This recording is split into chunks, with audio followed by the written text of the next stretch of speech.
سورۃ البقرہ کی پہلی 5 آیات ہمارے روحانی سفر کے لیے اہم رہنمائی کرتی ہیں۔ قرآن کی اہمیت، قرآن بطور ہدایت، ایمان اور عمل، وحی پر ایمان، کامیابی کا راستہ۔ ہم قرآن سے حکمت تلاش کریں اور اس کی تعلیمات کو اپنی روزمرہ زندگیوں میں لاگو کرنے کی کوشش کریں۔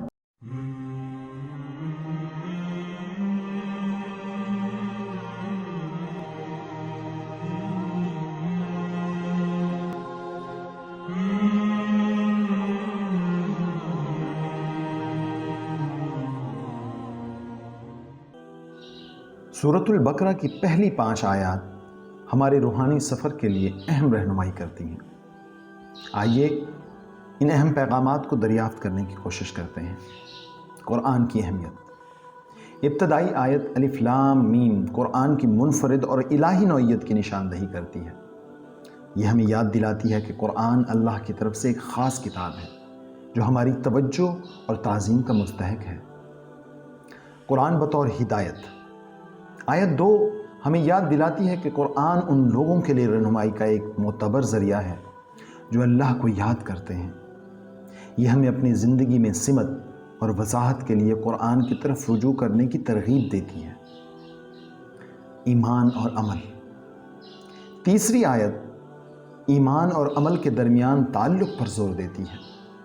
یہ ہمیں سکھاتی ہے کہ سچے ایمان میں غیب پر ایمان کرنا، باقاعدگی کے ساتھ نماز پڑھنا اور اپنی برکات اور نعمتوں کے ساتھ فیاض ہونا شامل ہے۔ وحی پر ایمان، آیت 4 ہمیں قرآن کے پیغامات اور اس سے پہلے آنے والے صحیفوں پر ایمان رکھنے کی یاد دلاتی ہے۔ یہ الہی آیات کے اتحاد کو اجاگر کرتی ہے اور ہمیں ان کا احترام کرنے کی ترغیب دیتی ہے۔ کامیابی کا راستہ، 5ویں آیت ہمیں بتاتی ہے کہ جو اللہ کی ہدایت پر چلتے ہیں وہی اصل کامیابی پاتے ہیں۔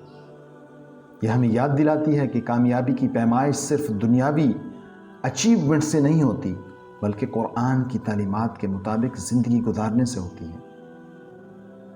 سورۃ البقرہ کی ان 5 آیات پر غور کرتے ہوئے ہم سمجھتے ہیں کہ قرآن اللہ کی طرف سے ایک خاص کتاب ہے جو ہماری زندگیوں کے لیے رہنمائی فراہم کرتی ہے۔